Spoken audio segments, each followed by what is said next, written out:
Yang agak tinggi namanya Khalifah Murad. Khalifah Murad ini pengganti setelah gurunya. Gurunya meninggal, dia lanjutin. Tapi di perkembangannya sudah diizinkan punya murid di zaman hidup gurunya, Khalifah Murad ini.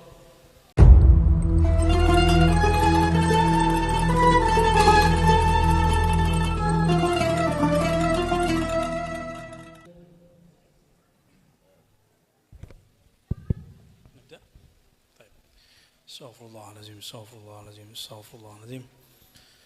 Asyhadu an la ilaha illallah wa asyhadu anna Muhammadan rasulullah. Bisur ya sayyidi ya Rasulullah, bisur ya abdi. Assalamualaikum warahmatullahi wabarakatuh.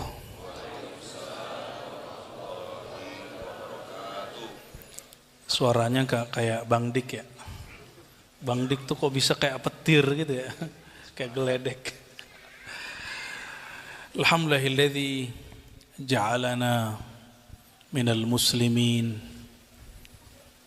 walhamdulillahi wassana'u lillahi alladzi ja'alana minal mu'minin thumma alhamdulillahi wassana'u wal minnah lillah alladzi ikhtarana wa ja'alana minal muhsinin.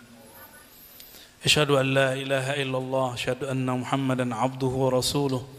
Allahumma salli wa sallim wa barik ala sayyidina Muhammad. Allahumma salli wa sallim wa barik ala sayyidina Muhammad. Allahumma ya ahad salli ala Ahmad. Allahumma ya ahad salli ala Muhammad. Allahumma ya ahad salli ala al-mahdi khalifatika ya Allah ya ahad. Amma ba'du, ayuhal ikhwah, saudara-saudariku, dengan keterbatasan tempat tapi sudah banyak yang request kapan lagi ngaji hikam. Terakhir di tempat Bang Dik setahun lalu ya, udah lebih setahun setengah ya. Dan di tempat Bang Dik itu unik, mulainya jam 12. Jadi yang kuat cuma orang-orang yang tahan banting aja. Sampai jam 3 ya. Dan ajibnya kita berterima kasih kepada orang-orang yang menjaga secara zahir ataupun batin, tentunya milik Allah semua. Musim pandemi kita nggak pakai masker, alhamdulillah nggak ada pembubaran. Ya. Karena yang membubarin tidur. Yang membubarin tidur. Gimana mau bubarin? Ada yang ngintil-ngintil, yang ngintel-ngintelin. Alhamdulillah pas dia ngikut, ikut ngaji. Alhamdulillah ya. Karena memang mereka sedang mencari, ya seperti yang kita saksikan tahun ini, itu hasil studi beberapa tahun belakangan ini. Adanya kelompok-kelompok khilafah Islamiyah di Lampung, masih ingat gak? Ya, udah ditangani oleh yang berwajib. Dia buat negara dalam negara. Terus ada lagi barusan Panji Gumilang ya, ya mestinya dipisahkan antara Zaitun dengan NII-nya Panji Gumilang. Dan ya lakukan seadil-adilnya, jangan sampai kemudian ada yang terzolimi ya. Lalu juga ada di daerah-daerah Sulawesi ya, ada kelompok juga macam-macam lagi bangun. Itu kelompok sebenarnya menurut saya sih masih bisa dibina ya. Satu kelompok namanya kelompok Toharah, bersuci, mensucikan dirinya, dan betul bagus kajiannya. Cuma nggak tahu karena WA sampai ke majelis ulama, nggak tahu mungkin majelis ulamanya pakai intel, bukan pakai silaturahim. Akhirnya keluarlah fatwa dan sempat rame di TV One ya. Nah, kita mau diperlakukan begitu juga. Buya Asfi siap debat nanti ya, Buya Aldomi siap debat nanti. Tapi gak usahlah debat, kalau bisa selesaikan silaturahim. Dan kita berharap guru-guru, kawan-kawan kita di majelis ulama justru memperkuat silaturahim. Itu bukan mencari-cari kesalahan, bukan hobi membuat fatwa-fatwa yang meresahkan ya. Fatwanya jangan menyenangkan sekelompok tapi meresahkan sekelompok. Kadang-kadang orang nggak tahu aliran itu gara-gara fatwa jadi orang tahu. Akhirnya malah orang jadi pengen ngikut gitu. Sebaiknya nggak usah ya. Kita juga belajar fatwa kok. Kita juga bisa memfatwain kok. Ya, dan kita dididik lama untuk berfatwa. Ya. Cuma saya tetap memandang diri saya bukan mufti. Ya. Kami lebih senang ngaji hadis, ngaji akidah dan tasawuf. Dan khusus untuk surau ini, surau ribat di BSD di Buaran ini kita akan fokus kajian tasawuf, insya. Tentunya tasawuf ahlus sunnah wal jamaah. Kenapa? Tidak ada tasawuf di Syiah. Di Syiah namanya irfani. Ada kemiripan tapi beda.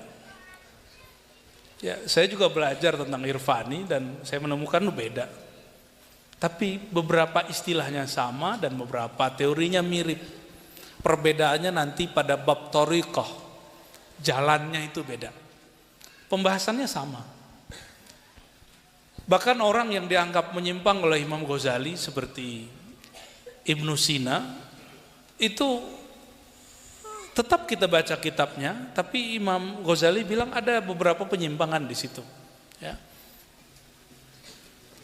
Dan sungguhlah elok jika ulama justru tambah takut berfatwa. Ya, wala taqafu ma laisa laka bihi ilmun. Ya. Janganlah kamu memfatwakan, membicarakan hal yang kamu tidak mengerti ilmunya. Ya. Dan kawan-kawan saya biasanya dituduh sesat itu salah satunya karena hadis-hadisnya palsu, sanadnya nggak ketemu. Itu bisa diperbaiki. Silakan dibina, silakan dibangun silaturahim. Nanti ketemu ya, insya Allah. Baik teman-teman, dan insya Allah kami menjamin, walaupun kita bukan paling benar, tapi insya Allah kita berusaha mendekati kebenaran. Kitab Al-Hikam yang kita baca, kita ada silsilah sanadnya, ada ijazahnya ya. Dan kami walhamdulillah, mungkin kalau teman-teman ini dari kecil belajarnya fikih, akidah, saya sebaliknya, dari kecil saya ngajinya tasawuf ya. Kalau untuk sama cukup mendengar, itu saya oleh ayah saya sudah dibawa sejak umur 9 tahun. Tapi mulai ngaji, mulazamah umur 13 tahun barengan dengan belajar thariqah sampai sekarang. Dan guru kami masih hidup. Kalau kurang yakin sekarang silakan datang ke Payakumbuh. Itu masih ada Abuya Syekh Nu'man Bashir ya. Nu'man Bashir ini beliau murid dari ulama karismatik di zamannya yang namanya Syekh Allamah Al-Usuli Mukhtar ya. Beliau ahli usul, tidak pernah kuliah ke Arab, tapi kalau nulis kitab pakai bahasa Arab. Namanya Syekh Mukhtar, thariqahnya Naqsyabandi Jamaah ya. Dan semua guru saya begitu ya. Alhamdulillah semuanya ahlus sunnah. Jadi nggak usah khawatir. Cuma mungkin nanti ada orang yang ngaku-ngaku atau yang bergaya seakan-akan ahlus sunnah itu milik dia. Nanti sertifikasi ahlus sunnah lewat dia. Loh, siapa yang ngangkat? Memang Rasulullah angkat dia, nggak ada urusannya. Ahlus sunnah ini milik bersama, rumah besar bersama, milik kita bersama ya. Untuk ulama-ulama kita ahlus sunnah, untuk Sayyidina Nabi SAW, untuk Imam Notailah Sekandari, dan untuk orang yang mewakafkan tanah ini, dan siapapun yang berdonasi, dan siapapun yang hadir malam ini, para guru-guru, para masyayikh. Al-Fatihah. A'udzubillahi minasyaitonir rajim. Bismillah.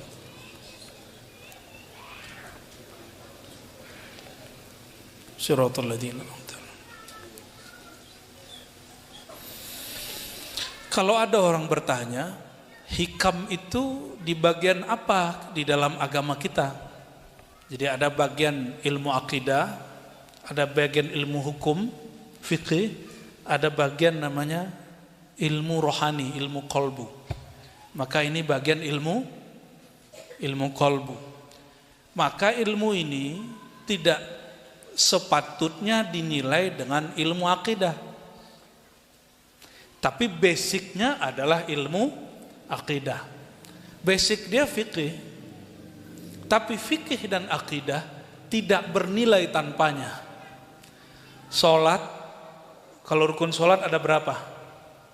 Berapa rukun sholat, Dek? Tahu nggak, Dek? 13. Ya. Berapa? 13, pintar. Rukun sholat 13, adakah di situ rukun khusyuk? Nggak ada. Lalu di mana orang belajar khusyuk? Mesti bertasawuf. Jadi kalau orang ngomong kamu belajar fikih aja nggak bisa, tambah mumet. Mesti belajar tasawuf. Karena fikih urusannya ke hukum pada badan. Hukum pada badan. Contohnya wudu. Yang diwudukan otak atau badan? Yang diwudukan kolbu atau badan? Badan. Maka wudu itu urusan badan. Tapi kalau orang berwudu tanpa nama Allah, apa kata Nabi SAW? La wudu'a liman lam yadhkur ismallahi alaih. Hadis Imam At-Tirmidzi. Ya, hadisnya hasan, bahkan disahihkan oleh beberapa syaikh. Tidak sempurna, bahkan tidak sah salat atau wudu orang yang tidak menyebut nama Allah. Coba kalau lagi wudu, lagi kumur-kumur nyebut nama Allah di mana? Loh, kamu baca bismillah di WC. Kecuali tempat wudunya dipisah dari WC. Baca bismillah itu namanya lafaz bismillah, bukan zikrullah. Yazkur ismallah, menyebut nama Allah. Ismullah itu tempatnya di kolbu. Jadi nama Allah tempatnya di mana? Kalau melafazkan nama Allah di lisan. Beda ya? Melafazkan nama di lisan.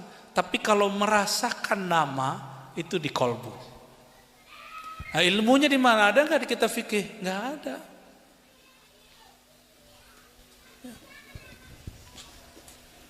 Ya dulu terjadi usaha ulama kita memisahkan ilmu supaya mudah. Di zaman Rasul kan nggak ada begitu. Sallallahu alaihi wasallam ya. Di zaman Rasulullah tuh nggak ada dibagi rukun wudu, nggak ada. Syarat wudu nggak ada. Itu pembagian ulama fikih supaya orang kalau belajar wudu itu fokus. Namun sebagian mereka memisahkan ilmu fikih dari ilmu rohani yang kemudian disebut ilmu tasawuf. Mungkin ada yang bertanya, emang ada tasawuf di zaman baginda Rasulullah SAW? Gimana jawabnya? Jawabannya sama. Emang ada ilmu hadis di zaman Rasulullah SAW? Ada nggak hadis sahih, hasan, dhaif gitu? Kan lagi senang ngomong begitu, dhaif, bid'ah gitu. Ada nggak ilmu begitu di zaman Rasulullah? Nggak ada. Ilmu tafsir ada nggak di zaman Rasul Sallallahu Alaihi Wasallam? Nggak ada. Ilmu fikih juga nggak ada di zaman Rasulullah Sallallahu Alaihi Wasallam.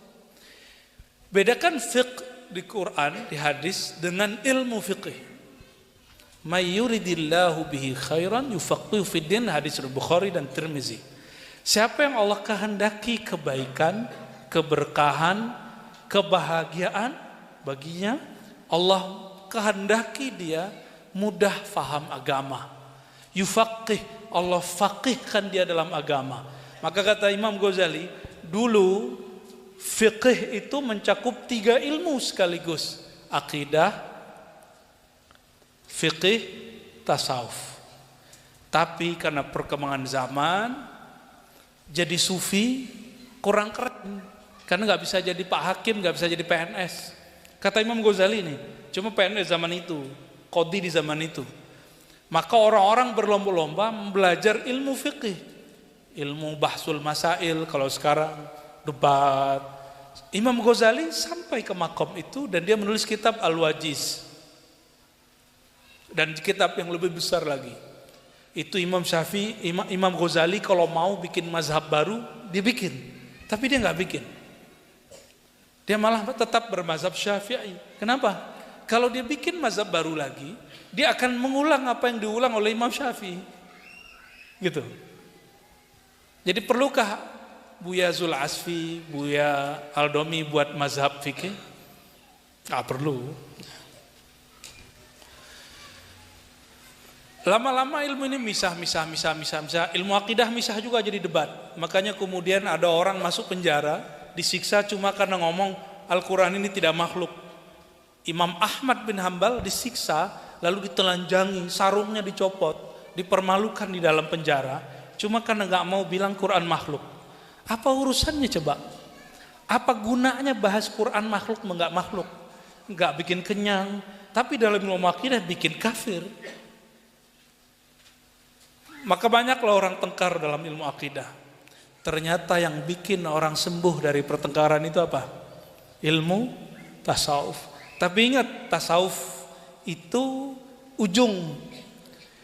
Menjelang ke tasawuf ada namanya thariqah. Apa? Thariqah itu sendiri juga mengalami proses. Sekarang thariqah itu ini menjadi agak apa ya? Apa nyebutnya Bu ya? Apa yang dialami oleh aliran fikih dialami juga oleh aliran thariqah. Maksudnya masing-masing thariqah merasa paling benar. Padahal berthariqah bukan untuk merasa benar. Berthariqah itu untuk menghinakan diri di hadapan Allah Subhanahu wa taala. Kata Imam Sya'rani, orang kalau berthariqah kadang-kadang rebutan kemursidan, rebutan jadi wakil talqin, jadi muqaddam, jadi badal, jadi khalifah syekh. Kalau di Naqsyabandi itu mursyid, di bawah mursyid ada namanya khalifah murid. Nah, yang agak tinggi namanya khalifah murad. Khalifah murad ini pengganti setelah gurunya. Gurunya meninggal dia lanjutin. Tapi di perkembangannya sudah diizinkan punya murid di zaman hidup gurunya, khalifah murad ini. Ya. Sebagian masyayikh begitu. Kalau di Syazili lain lagi, di Tijani lain lagi ya.